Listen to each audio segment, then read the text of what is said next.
번째 이야기.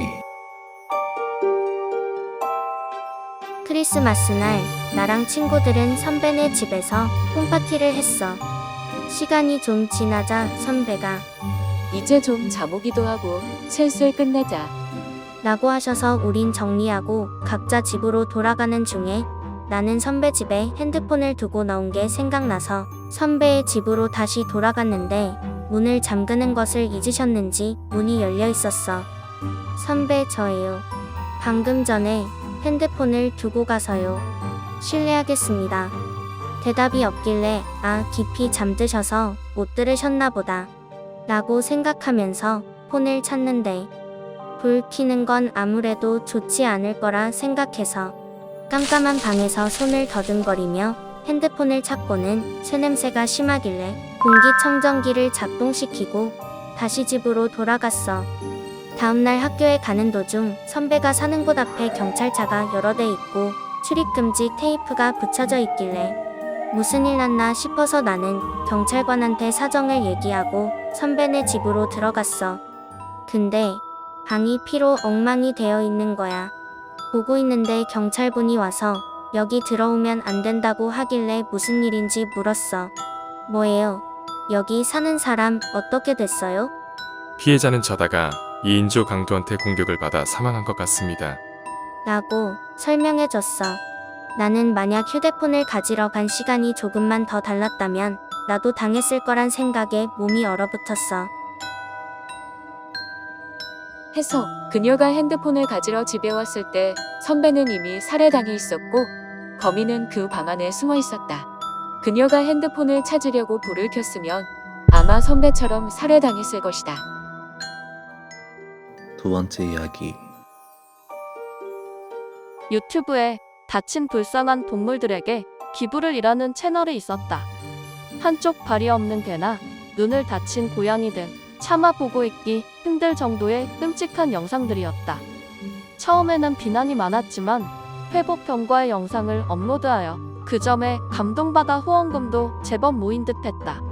후원금을 수술비로 사용하는 듯 듣고 동물들이 건강을 되찾은 모습에 안심하게 되는 그런 유튜브였다. 어느 날 그 채널은 고양이 유튜버의 댓글로 시작된 여론의 해명 방송을 하다가 결국 폐쇄했다. 댓글의 내용은 이러했다. 얼마 전 실종된 우리 집 고양이인데? 해석: 멀쩡한 동물을 납치해 영상을 찍고 그 후 끔찍한 모습으로 만들어서 순서만 반대로 올린 것이었다. 세 번째 이야기. 크리스마스 당일 여자친구의 초대로 나는 그녀의 집을 찾아갔다. 이미 오랜 기간을 함께해왔지만 한 번도 서로의 집에 가본 적이 없었기에 처음 발을 디딘 순간 뭔가 새롭고 기대에 차 떨렸다. 그녀는 넷플릭스를 틀고 나서 먹을 걸 가져오겠다며 나가고 나는 혼자 그녀의 방을 돌아다니며 시간을 보내고 있었다. 문득 나는 침대 밑에 어떤 것이 숨겨져 있을지 궁금해졌고 발견해서 놀려주면 재미있을 것 같다는 생각에 침대 밑을 뒤졌다. 침대 밑으로 손을 뻗자 무언가 잡혀 꺼내보았다. 그건 다름이 아닌 헝겊으로 만들어진 인형이었다. 인형의 목과 다른 관절 부위에 빨간 실이 꿰매지는 적은 전형적인 저주 인형임을 짐작해 했다. 이런 걸 왜 만들었지? 피식 웃으며 인형을 살펴보던 나는 얼어버렸다. 해석: 인형 뒤에는 다름 아닌 내 이름이 적혀 있었다. 여자친구는 뭘 가지러 나간 걸까? 네 번째 이야기. 저희 집은 저랑 동생 그리고 엄마 3명이서 살고 있었습니다. 엄마는 일 때문에 집에 안 계시는 날이 많고 저는 수능이라 공부하기에 바빴습니다. 그 사이에서 동생은 똑부러지게 자라줬고 그런 동생은 자기 이름이랑 같은 자두를 정말 좋아했습니다. 명절에 엄마가 자두를 사오셔서 둘이 나눠 먹으라고 하셨습니다. 동생은 신이 나가지고 방방 뛰면서 제 방에 가져왔습니다. 저는 책상에 앉아서 공부하고 있었고 동생은 엎드려서 자두를 먹고 있었습니다. 저는 동생 보고 자두 3개만 남겨달라고 했습니다. 옹냠냠. 언니 나 자두 하나만 더 먹어도 돼? 응, 먹어. 언니 나 자두 하나만 더 먹어도 돼? 그래, 너 먹어. 언니 나 자두 하나만 더 먹어도 돼? 그래, 너 다 먹어. 언니 나 자두 하나만 더 먹어도 돼? 저는 뭔가 이상해서 뒤를 돌아보고 비명을 질렀습니다. 해석. 뒤를 돌아보니 귀신이 자기 동생인 자두를 먹으면서 언니 나 자두 하나만 더 먹어도 돼? 라고 하는 것이었다. 5번째 이야기. 자취생인 난 최근 오래된 빌라로 이사왔다. 저렴한 맛에 온 집이지만 밤마다 들리는 이 웃음소리는 정말이지 참을 수가 없다. 침대에만 누우면 들리는 여자의 웃음소리 때문에 진짜 바로 옆에서 들리는 듯한 생생한 소리 때문에 잠을 설친 적도 한두 번이 아니다. 다음날 옆집에 항의하러 갔는데 불러도 나올 생각을 안 했다. 잠시 후 집주인이 지나가다가 나를 발견하고는 불렀다. 학생 거기서 뭐해? 아, 네, 옆집이 밤마다 시끄러워서 조용히 해달라고 부탁하려고요. 집주인은 이해할 수 없다는 듯이 나를 쳐다보며 말했다. 학생 옆집은 빈집인데. 해석. 밤마다 들리는 여자 웃음소리는 학생집에서 나는 소리였다. 6번째 이야기. 나는 헌팅 포차에 갔다가 만난 여자의 집에 놀러가게 되어서 분위기를 전환할 겸 무서운 얘기를 해줬다. 이거 실화인데 들어봐. 어느 집에 언니랑 동생 단둘만 살고 있었어. 그런데 언니가 화장대에서 화장을 하다가 동생한테 친구네 집에서 자고 오라는 거야. 밭에는 천둥 번개가 치고 있는데 동생은 무서운 거야. 그래서 울면서 가기 싫다고 했지만 언니는 버럭 화를 내면서 어서 가라는 거야. 할 수 없이 동생은 울면서 친구네 집에 갔다가 다음날 아침에 돌아왔어. 그런데 돌아와서 보니 언니가 죽어 있었어. 언니는 강도를 발견하고선 동생을 밖에 보내려고 한 거지. 헐, 언니 불쌍하다. 뒷이야기가 궁금해? 뒷내용이 더 있어. 하지만 범인은 아침까지 기다렸다가 동생도 죽였어. 뭐야, 이야기가 뭐 그래. 그리고 실화라면서 다 죽으면 이야기가 어떻게 전해져, 크크. 궁금해? 해석. 얘기를 하고 있는 남자가 언니와 동생을 죽인 살인자였다. 얘기를 듣던 여자는 다음날 죽은 채로 발견되었다. 7번째 이야기. 새해 기념으로 대청소를 하다가 창고에서 먼지투성이의 앨범을 발견해 초등학교 시절의 추억에 젖어들었다. 졸업하기 전 다같이 찍은 단체 사진을 보던 중 이상한 걸 발견했다. 뒤에 걸어가고 있는 녀석은 분명 다희였다. 다희는 단체 사진을 찍던 날 실종되었다. 다희가 왜 저기 있는 거지? 자세히 보니 사진 속 다희는 그의 엄마로 보이는 사람과 손을 잡고 걸어가고 있었다. 아, 뭐야. 다희는 실종된 게 아니었네. 나는 다행이라 생각하며 앨범을 덮고 다시 청소를 시작했다. 해석. 사진 속 여자는 납치범이다. 다희는 그 여자한테 납치되었던 것이다. 마지막 이야기. 수류탄 파편을 눈에 맞은 남자가 앞이 안 보이는 공포와 고통으로 비명을 지르며 기어다니고 있었다. 그러던 중 남자는 좁은 깊은 구덩이 속으로 빠지게 되었다. 그 속엔 꽤 많은 사람들이 있는 것 같았고 그들은 모두 공포에 질려 비명을 지르거나 발버둥 치고 있었다. 앞을 볼 수 없는 남자는 좁고 깊은 그곳에서 공포와 살고 싶은 욕망에 시달렸다. 우리가 그를 발견한 건 폐허가 된 마을에서 생존자를 찾으러 갔을 때였다. 그는 텅 빈 우물 속에서 기적적으로 구조되었다. 해석. 우물 속엔 아무도 없다고 했다. 즉, 우물하는 목소리는 모두 귀신이었던 것이다. 1번째 이야기. 새로 이사한 집 재건축 대상이었는데 이런저런 사정으로 취소되었다고 한다. 그래서인지 오래되고 일조량이 좋지 못하지만 주변에 비해 저렴하여 이사하게 되었다. 사실 터무니없이 싼 가격이 의심스럽긴 하다. 그런데 이사하고 며칠 후부터 방에서 종종 이상한 소리가 났다.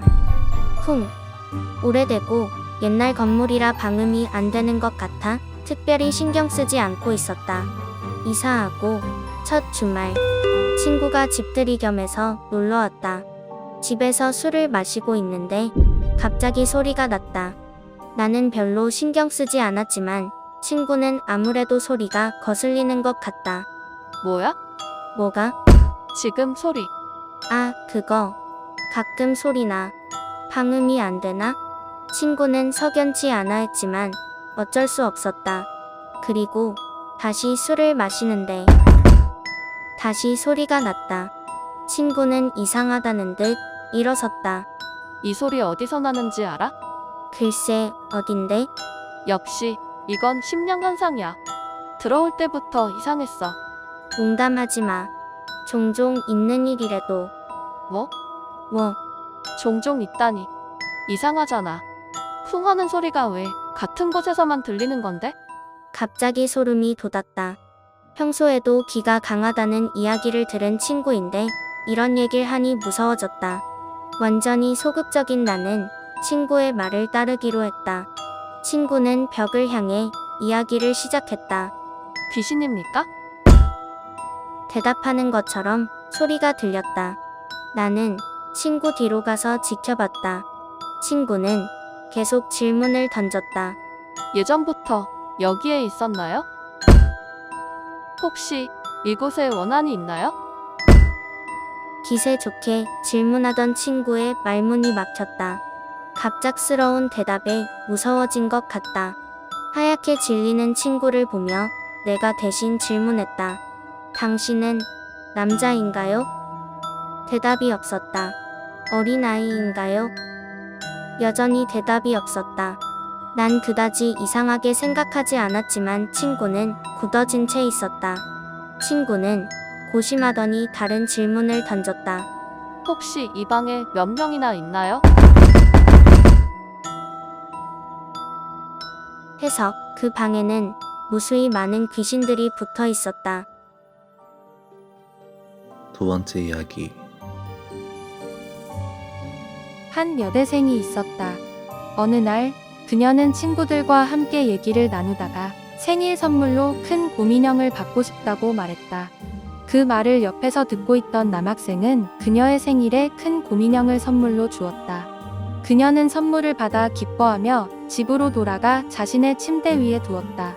며칠 뒤, 그녀는 친구와 함께 네이트온을 하고 있었다. 야, 캔모 하나 갈래? 눈꼭 빙소 땡긴다. 오키, 샤프 고장나서 하나 사서 바로 갈게. 먼저 가 있어. 캔모아에 도착하니 친구와 남학생이 함께 있었다. 몽니? 크크, 둘이 뭐야? 아, 뭐래. 얘 혼자 먹고 있길래 같이 있었어. 남학생은 쭈뼛거리다가 포장된 케이스를 그녀에게 건넸다. 케이스 안에는 샤프가 들어있었다. 그날 저녁, 그녀는 네이트온을 하면서 밥을 먹다가 키보드에 물을 쏟아 고장냈다. 다음날 그녀는 학교에서 어제 있었던 일을 친구와 얘기하는데 남학생이 다가와서 말했다. 이거 써. 방수 키보드야. 그녀는 소름이 돋아서 물었다. 그걸 네가 어떻게 알아? 네이트온 얘기하는 거 들었어. 해석. 남학생이 선물로 준 곰인형 안에 카메라가 있었다. 그걸로 그녀들의 대화를 엿듣고 있었다. 세 번째 이야기. 어느 고등학교에는 전교 1등과 전교 꼴등이 같은 반에 속해 있었다. 전교 꼴등은 자기도 정말 열심히 공부해야 한다고 생각하여 전교 1등 친구를 따라하기 시작했다. 문제집도 똑같이 사서 1등이 사회 공부를 한다면 꼴등도 사회를 공부하고 화장실을 간다면 따라가고 영어를 공부한다면 꼴등도 따라서 열심히 공부했다. 폭우가 쏟아지는 어느 날 전교 1등은 야자를 신청하여 꼴등도 함께 야자를 하고 있었다. 그런데 갑자기 정전이 일어나 모든 것이 어두워졌다. 다른 학생들은 소리치며 난리를 피우고 있었고 밖에 불빛도 없어서 모두가 무서워했다. 그때 방송이 나왔다. 학생 여러분, 정전입니다. 소리치지 마시고 침착하게 밖으로 나오시길 바랍니다. 하지만 전교 1등은 침착하게 앉아 있었다. 꼴등도 무서웠지만 1등을 따라서 가만히 있었다. 다른 학생들은 소리를 지르며 운동장으로 뛰쳐나가기 시작했다. 5분 후에 교실에 다시 불이 들어왔지만 학생들은 오지 않았다. 알고 보니 학생들이 모두 실종되어 버린 것이었다. 꼴등은 너무 궁금해서 1등에게 물었다. 왜 방송 나왔을 때 운동장에 안 나갔어? 그랬더니 1등은 담담하게 말했다. 해석: 학교는 정전이라고 했다. 1등은 정전됐는데 방송이 어떻게 나와? 라고 답했다. 네 번째 이야기. 아직 학교에 들어가지 않은 어린 시절의 기억이다. 어머니께서 좋은 곳에 가자. 라고 하고 내 손을 잡아당겨 집 밖에 나왔다. 어딘가 즐거운 곳에 어머니께서 데려가 주신다고 생각하고 기뻐서 함께 걸었다. 조금 걸은 후 어머니께서는 전철이 지나가는 철도 건널목 앞에 멈춰서서 움직이지 않고 계셨다. 전철이 와 있는 것도 아닌데 왜 건널목을 건너지 않는 것인지 이상했지만 나도 아무 말도 없이 입을 다물고 함께 서 있었다. 곧 차단기가 내려오고 전철이 왔다. 그때 어머니께서는 매우 강하게 내 손을 잡아왔다. 전철이 통과하고 다시 차단기가 올라간데도 못 치는 그때까지도 그 자리에 있었다. 몇 번이나 전철이 통과할 때까지 계속 손을 잡고 힘이 들어갔던 그 감촉의 기억이 남아있다. 지금도 사람과 손을 잡는 것이 싫다. 희망해서 어머니는 자살을 결심했지만 두려움에 실패하고 아이와 집으로 돌아갔다. 절망해서 아이는 어떻게든 살아남기 위해 발버둥쳤고 엄마는 놓치지 않기 위해 아이를 계속 선로 위로 끌어당겼다. 기차가 지나가고 엄마의 손만이 어떻게든 살아남은 아이의 손을 꽉 잡고 있었다. 다섯 번째 이야기. 새해 새벽 어느 택시기사가 창원 시내를 돌고 있었다. 그날따라 손님이 없었는데 머리를 길게 길러 얼굴이 잘 보이지 않는 한검은 옷을 입은 여자가 택시를 세웠다. 여자 손님은 의외로 먼 거리를 운전해 달라고 했는데 택시 기사는 돈이 되겠다 싶어 손님이 말하는 대로 길을 따라갔다. 불길한 손님을 태운 택시 기사는 어느새 외딴 숲길을 통과하게 되었다. 오랜 운전 때문에 택시 기사는 졸음에 시달리고 있었다. 그래서 낯선 숲길을 겨우겨우 제대로 보지도 못하고 지나가고 있었다. 택시 기사는 그러다가 문득 백미러로 손님을 보니 손님이 보이지 않아서 흠칫 놀랐다. 택시 기사는 허둥지둥 택시를 세우고 내리려는 순간 택시는 낭떠러지에 걸려 있었다. 택시 기사는 정신을 차리고 낭떠러지 아래로 내려다보았다. 그때 절벽 아래에서 손이 튀어나와 택시 기사의 발목을 잡아당겼다. 자세히 보니 택시에 타고 있던 손님이 잡아당기면서 말하고 있었다. 해석: 택시에 타고 있던 손님은 절벽 아래에 떨어져 죽은 귀신이었다. 여섯 번째 이야기. 한 여자가 귀를 뚫으러 미용실을 찾아갔습니다. 그 미용실에서는 실습생이 일하고 있었는데 실습생은 여자의 귀를 뚫어보기로 했습니다.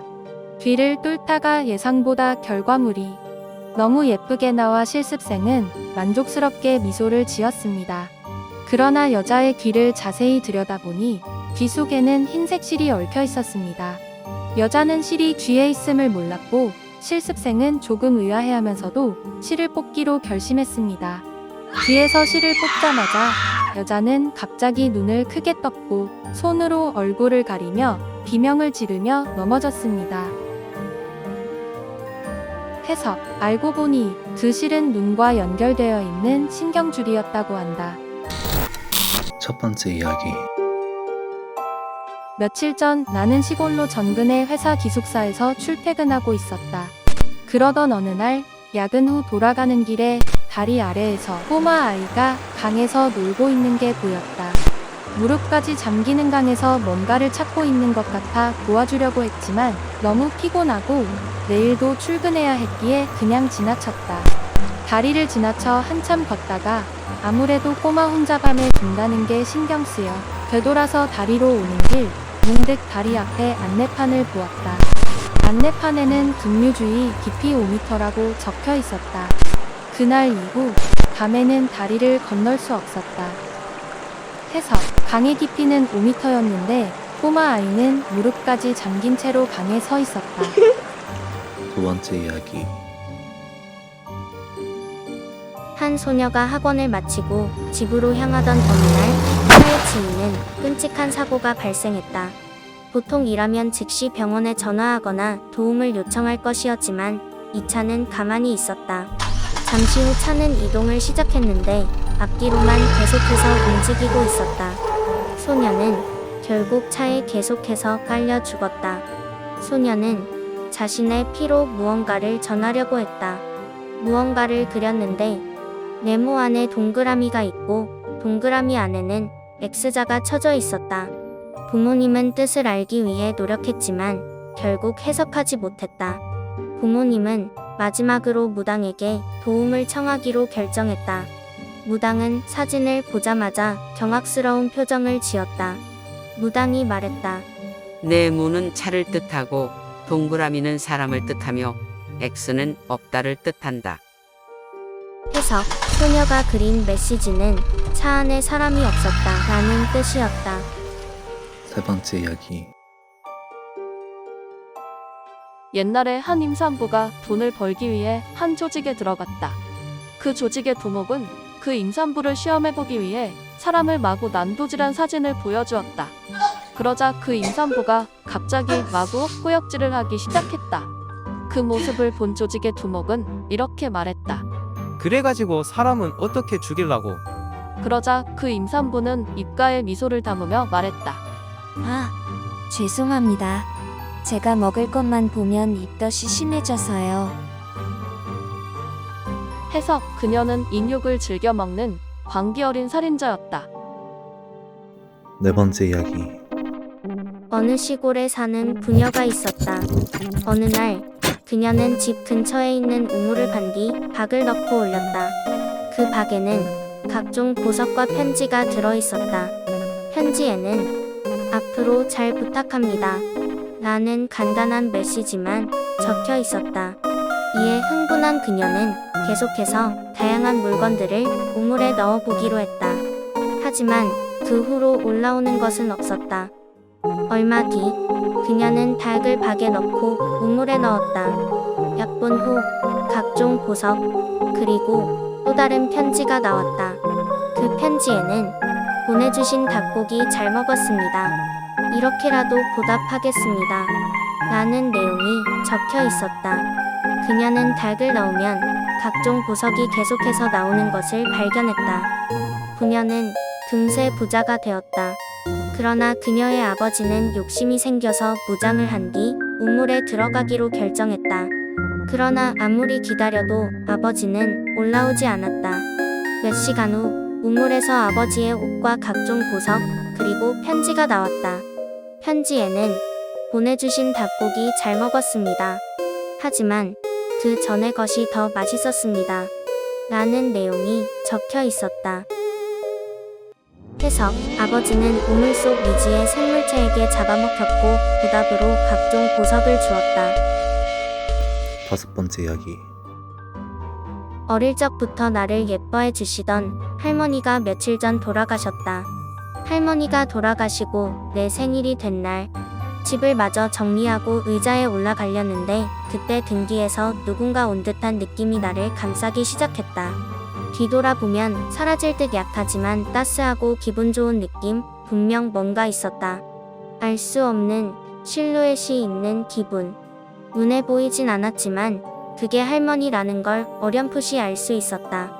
말을 걸거나 손을 대는 것도 아니라 다만 지켜보고 계실 뿐. 아마 내 마지막 생일 축하를 하러 와주신 거라 생각한다. 해석. 마지막 생일이라고 했다.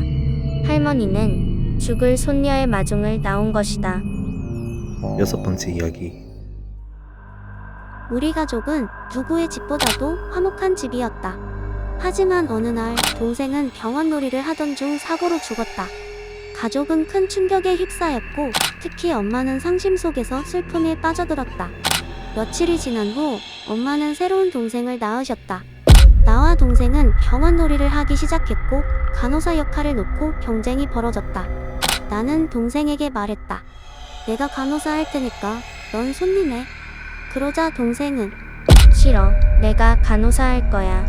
라며 투정을 부리는 것이었다.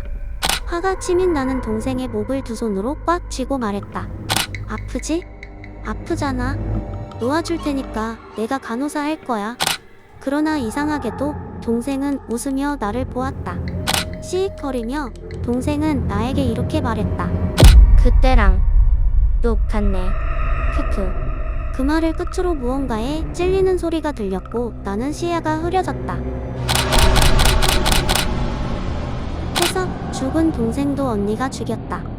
죽은 동생은 같은 가족으로 다시 태어나 언니한테 복수했다. 7번째 이야기.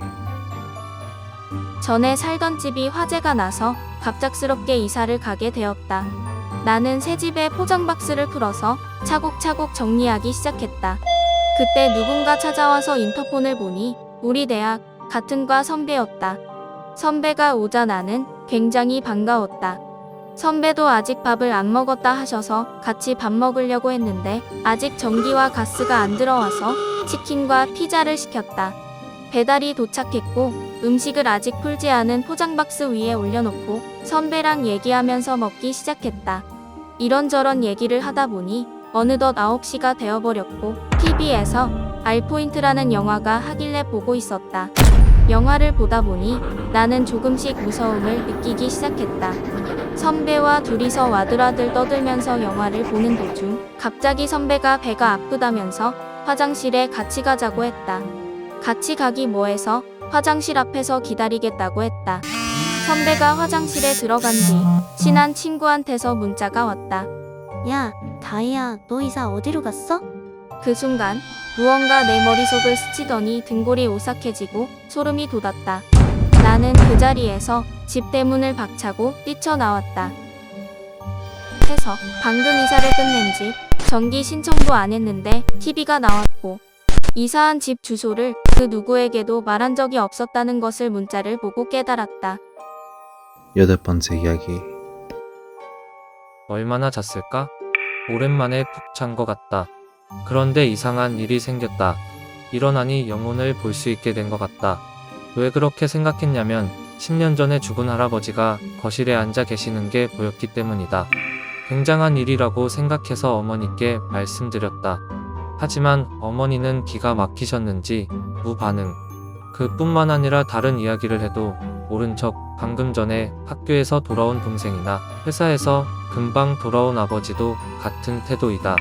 아무리 엉뚱한 이야기를 했다고 해도 이렇게 무시당할 이야기인가 섭섭해졌다.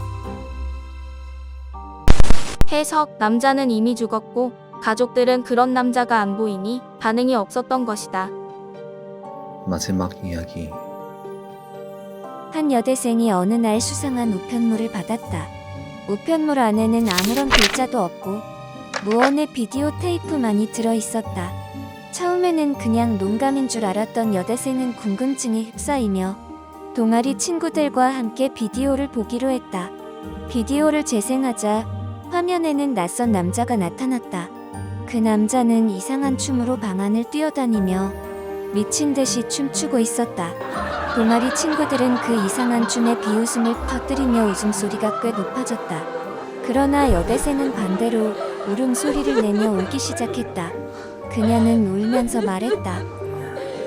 저기 우리 집이야. 첫 번째 이야기.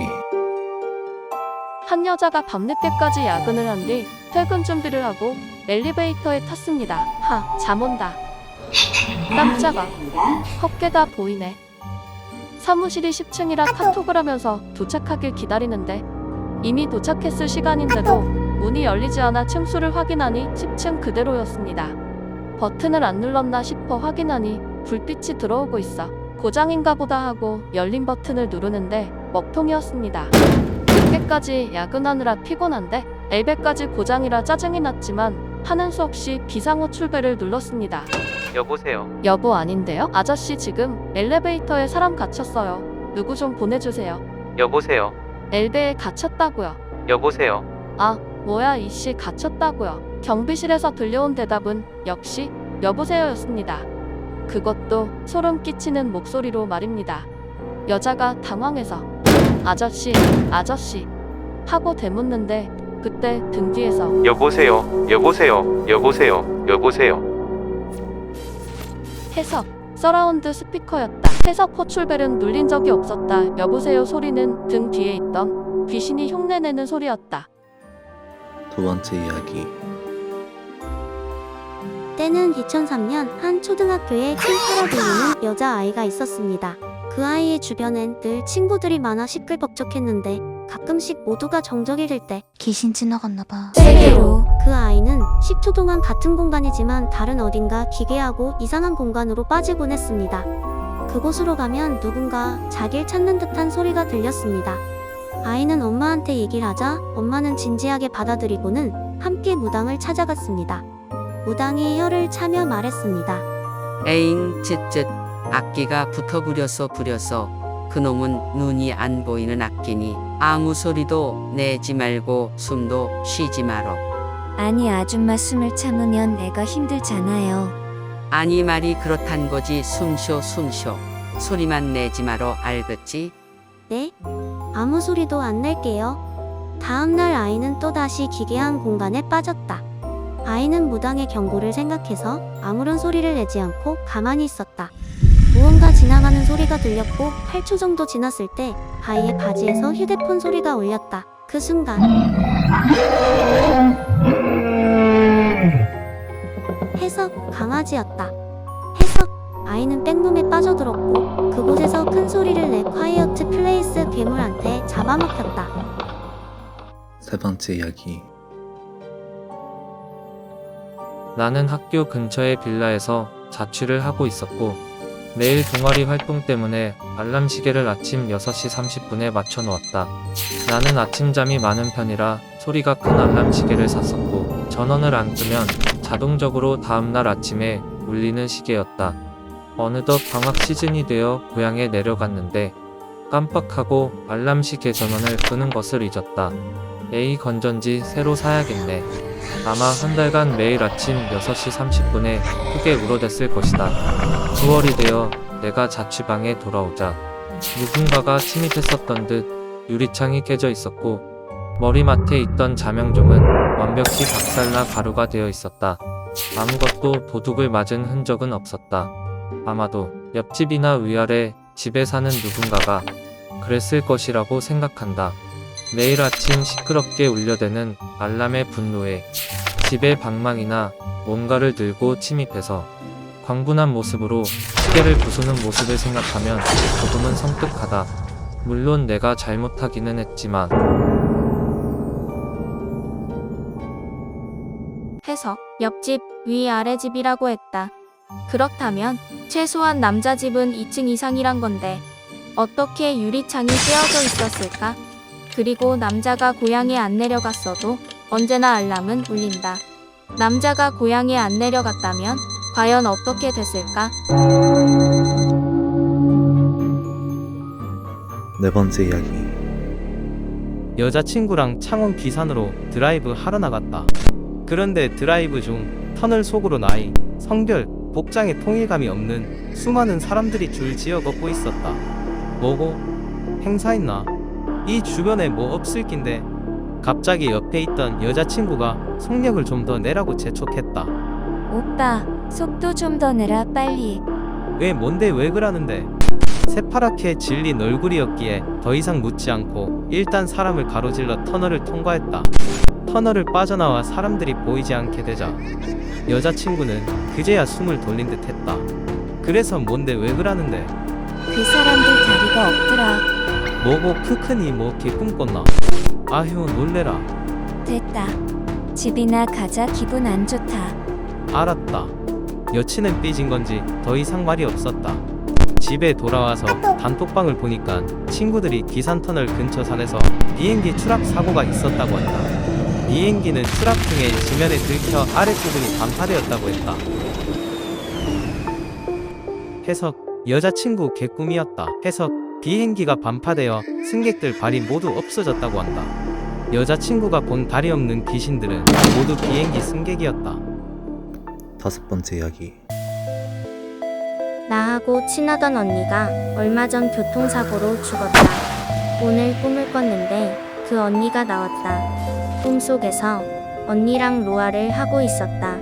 언니는 오늘 카멘 3관문 깨보자라고 하였고 나는 언니를 따라 1관문을 깨고 2관문도 깨고 어느덧 3관문에 도착했다. 하지만 수많은 도전을 해도 3관문 벽에 막혀 도저히 못하겠다고 언니한테 말하자 꿈에서 깼다.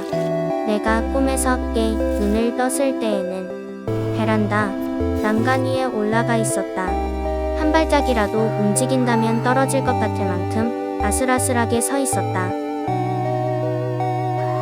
해석, 루아끼 멈춰. 해석, 언니는 친한 동생을 이 세계 전생시켜 주려고. 해석, 언니는 동생의 꿈에 나와 죽이려고 했다. 만약 3관문까지 닿겠다면 동생은. 6번째 이야기 20년 전 친구와 학교에서 돌아오는 길이었다. 장난치면서 뛰다가 친구가 늪에 떨어졌다. 친구는 구해달라고 손을 내밀었지만 하지만 손을 잡으면 나도 빠진다는 생각에 어찌할 바를 몰랐다. 결국 어른들을 불러온다며 친구를 두고 뛰었다. 뒤에선 살려달라는 소리가 끊임없이 울리고 있었다. 한참 뒤 어른들과 함께 왔을 때 친구는 이미 죽어 있었다. 그리고 20년 후 나는 결혼해서 아내와 아이와 함께 행복하게 살고 있었다. 그날은 아들의 생일이었다. 빨리 퇴근하고 싶었지만 거래처와의 약속 때문에 한참 늦고 말았다. 케이크와 선물을 들고 서둘러 가고 있는데 평소 다니던 길이 통행 금지라고 되어 있었다. 공사 중이라 막아둔 것 같다. 돌아서 가면 분명 12시를 넘길 것 같다. 아무리 늦어도 12시를 넘기면 안 된다. 실망하는 아들의 얼굴이 그려진다. 생각 끝에 지름길로 가기로 했다. 평소에는 다니지 않는 길이다. 20년 전 그 늪이 있기 때문이다. 아직도 그 근처를 지날 때면 도와달라는 목소리가 들리는 것 같다. 싫지만 아들을 위해 꼭 참고 지름길로 가기로 결심했다. 늪 근처를 지나가는데 비급한 목소리가 들렸다. 누군가 도와달라고 소리치는 것 같았다. 20년 전 기억이 떠오르면서 머릿속이 새하얘졌다. 나는 늪을 보지 않으면서 온 힘을 다해 달렸다. 20년 전에도 그랬었다. 정신없이 달려 집까지 도착했다. 집에 가니 아이가 없었다. 애는 어디 갔어? 당신 마중 나간다고 아까 나갔는데 지름길로 가서 빨리 아빠 본다고. 10분이 지나고 30분이 지나도 아들은 돌아오지 않았다. 밤새 돌아다녔지만 찾을 수 없었다. 다음날 늪을 조사하면서 아들이 죽은 채로 발견되었다. 해석, 어제 들은 도와달라는 소리는 아들이 늪에 빠져 구해달라고 외친 것이었다. 마지막 이야기 요즘 경찰은 뭐 하는 거야? 뭐가? 아니, 지난주에 내가 일하는 회사 근처에서 살인사건 났거든? 아, 젊은 여자가 죽은 그거? 그래, 그거. 젊은 여성이 얼음 송곳에 찔려 죽었대. 게다가 일반적인 얼음 송곳이 아니고 뭐라더라, 공업용으로 커다란 가시 3개가 박혀있는 녀석이었어. 요새 그것 때문에 유튜브도 그렇고 뉴스에서도 난리던데. 뉴스나 유튜브에서 조회수 의식해가지고 마구잡이식 보도로 무책임하게 공포심만 커지게 하니깐 에휴. 내 친구들도 밤길 무서워서 옆에 누구 지나가면 눈에 불을 켜고 살펴본다더라. 근데 경찰이란 것들은 아직 흉기조차도 발견하지 못하고 있다더라. 뭐휴 뭐 하는 건가 싶다. 너 방금 뭐라고? 해석, 경찰도 못 찾은 흉기에 대해서 여자는 자세히 알고 있었다. 범인은 같이 이야기하고 있는 여자였다. 첫 번째 이야기 이번에 풀썰은 내 친구 언니가 직접 겪은 이야기야. 그 언니는 교회를 진짜 열심히 다니는 기독교도였고 학업에도 성실하고 교우관계도 좋은 뭐랄까 완벽한 교회 누나 같은 이미지였거든. 그 언니가 고3 때 일인데 수능 준비로 밤늦게까지 방에서 공부를 하다가 새벽 2시가 조금 안 되어 목이 말라 물을 마시러 방 밖으로 나왔대. 그런데 냉장고에서 물을 꺼내 마시고 식탁 쪽을 돌아보니까 식탁에는 처음 보는 여자가 기괴한 모습으로 식탁 부위에 앉아 있었대. 언니는 너무 놀래가지고 덜덜 떨면서 누구세요 하고 묻는데 그 여자는 미친 듯이 웃기 시작했어. 언니는 이건 사람의 얼굴과 목소리가 아니다라고 생각하고선 손을 모아 눈을 감은 뒤 주기도문을 외우고 마음속으로 찬송가를 몇 곡이며 계속 불렀어. 웃음소리가 사라지고 한참이 지난 후에 언니는 마음을 가라앉히고 다시 살며시 눈을 떴어. 더해봐 미친년아. 해석, 화장 안 한 사촌 언니였다. 두 번째 이야기. 출장을 갔다가 밤 11시가 다 되어서 회사로 복귀 중이었다. 희야, 무슨 지나다니는 차가 한 대도 없노? 나는 괜스레 무서워져서 노래 빵빵하게 틀고 속도 좀 밟았다. 어느덧 회사 앞 터널에 도착했고 퇴근하면 맥주 한잔 할 생각에 친구한테 전화했다. 마 문승아 뭐하노? 자리해야지. 뭐고 터널이라 신호 안 터지나? 뭔 소리고 이게? 뭔데 불 왜 꺼지는데? 마씨 미쳤다 진짜. 와 돌아끼겠네. 내는 시동을 미친듯이 걸었고 시동이 걸렸을 때 앞 유리창에 손바닥 자국들이 나 있었다. 터널을 빠져나와서 손자국을 지우려고 밖으로 나가서 물티슈로 문지르는데 앞만 닦아도 손자국들은 지워지지 않았다. 해석, 손바닥 자국은 차 안에서 생긴 자국이었다. 세 번째 이야기. 안녕? 내 이름은 이다솔. 예고에 다니는 학생이야. 내가 한 달 전에 겪은 이야기를 풀어볼까 해. 그날은 미술 실습 때문에 이동 수업하는 날이었는데 갑자기 배가 아파서 화장실 갔다가 수업정이 쳐서 급하게 미술실로 갔거든? 미술실에 도착해서 창문으로 쌤 나 빼꼼 쳐다봤는데 애들 다 가만히 앉아있길래 나도 빨리 들어가서 자리에 앉았는데 애들이 쌤도 아직 안 왔는데 너무 조용한 거 있지? 이상해서 짝꿍한테 물어봤어. 야, 다이아 애들 왜 이렇게 조용해?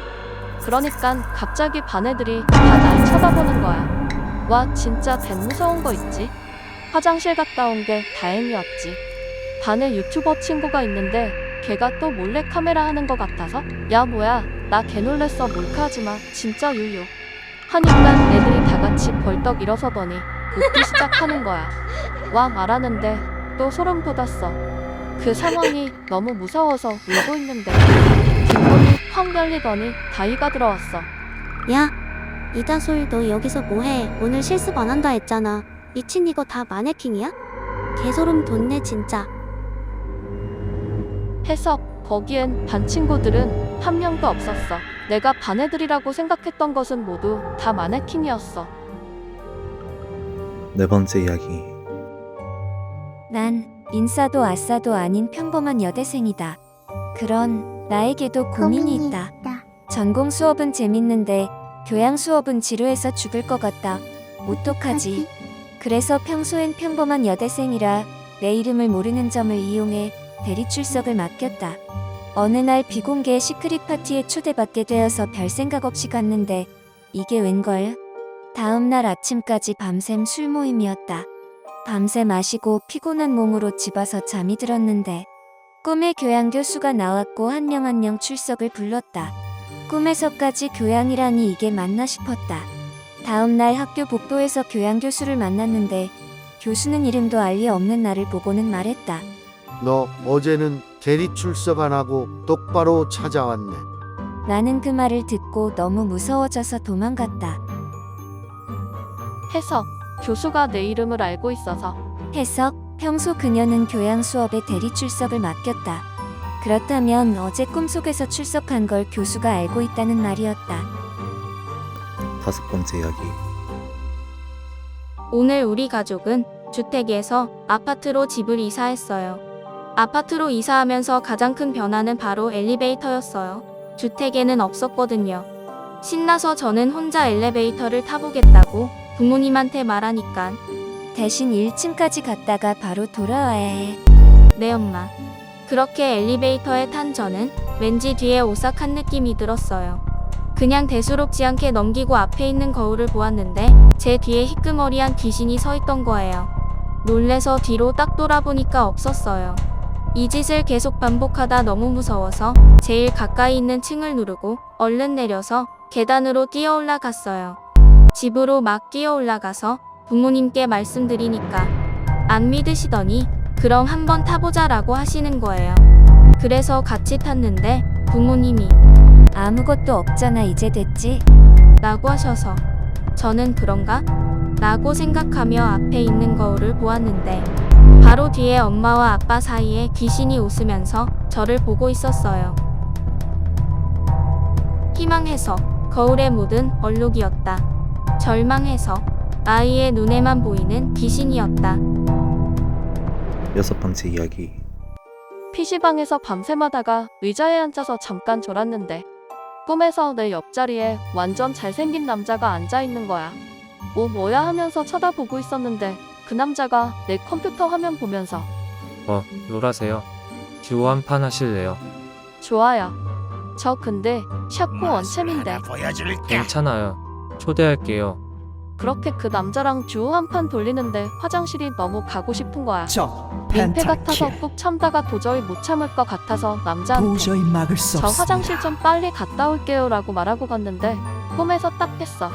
뭔가 아쉬웠지만 일단 화장실 급해서 갔다가 돌아오는 길에 흡연실 가서 담배 한 대 피고 자리로 돌아오니깐 와 대박 모임 꿈에 나온 남자가 내 옆자리에 앉아있는 거야.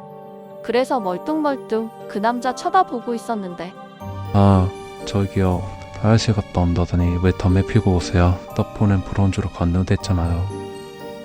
해석 인셉션이었다. 해석 공유몽 말 그대로 여러 사람이 동시에 하나의 꿈을 꾸는 것. 남자와 여자는 같은 꿈을 꿨다.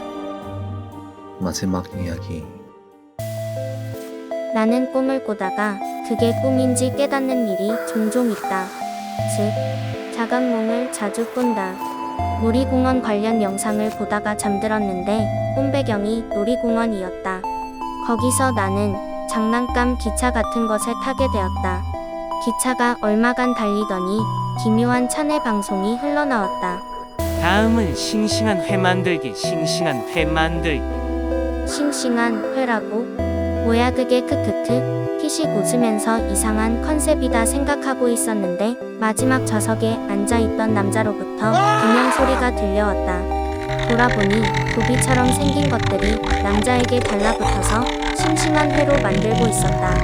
다음 차내 방송은 도려내기 였다. 이번에는 내 바로 뒤에 앉아있는 여자가 도려져 참살되었다. 나는 극심한 공포를 느꼈지만 꿈인 걸 인지하고 있어서 나를 지목하는 차내 방송을 들으면 눈을 뜨려고 생각했다. 그리고 마침내 내 차례가 왔다. 방송은 다진 고기 였다. 나는 눈을 뜨려고 했지만 하필 평소처럼 눈이 떠지지 않았다. 분쇄기가 바로 앞까지 다가왔을 때 겨우 꿈으로부터 깨어났다. 일어나니 침대가 축축하게 젖어 있었다. 그런 꿈을 꾼 지 4년 후 완전히 이 꿈을 잊고 있었을 때 다시 악몽이 시작되었다. 다행히 분쇄기 바로 앞이 아닌 도려내기 장면부터 다시 시작되었다. 그 후에 전개를 알고 있는 나는 곧바로 눈을 뜨려고 했지만 좀처럼 눈을 뜰 수 없었다. 뭐야, 왜 안 깨지는 건데. 또다시 고기 가는 기계가 코앞에 다가왔을 때 나는 간신히 눈을 뜰 수 있었다. 하지만 눈을 뜨고 자리에서 일어나 떨고 있는데 휴대폰에서 꿈속에서와 같은 방송 목소리가 들려왔다. 또 도망칩니까? 다음에 왔을 때는 안 놓칩니다. 해석, TV나 폰을 보다가 자면 두뇌가 여전히 대화의 일부를 포착하고 잠에 빠져들 때 자극을 받는다. 이로 인해 그 자극을 토대로 악몽을 꾸게 된다.